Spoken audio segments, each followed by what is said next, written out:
Dua pelaku pembobol rumah dan indikos di Kota Makassar, Sulawesi Selatan ditangkap tim Resmo Polda Sulawesi Selatan. Para pelaku sudah berulang kali membobol rumah dan indikos di Kota Makassar.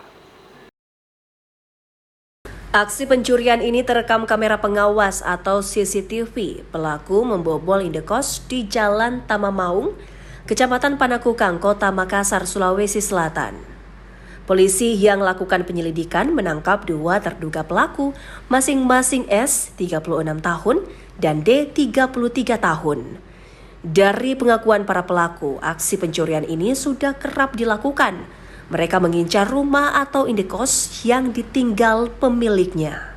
Pencurian dengan pemberatan di 8 TKP di wilayah Kota Makassar dengan cara memasuki rumah kosong, rumah kos, dan sempat mengambil sepeda motor di dekat TKP juga.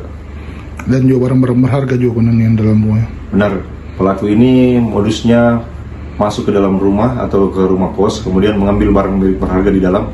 Selain menangkap para pelaku, polisi juga menyita barang bukti hasil curian seperti handphone, motor, serta linggis yang digunakan untuk mencungkil pintu rumah. Untuk proses hukum lebih lanjut, dua pelaku beserta barang bukti diserahkan ke Polsek Tapalate. Arif Tirtana, Kompas TV Makassar, Sulawesi Selatan.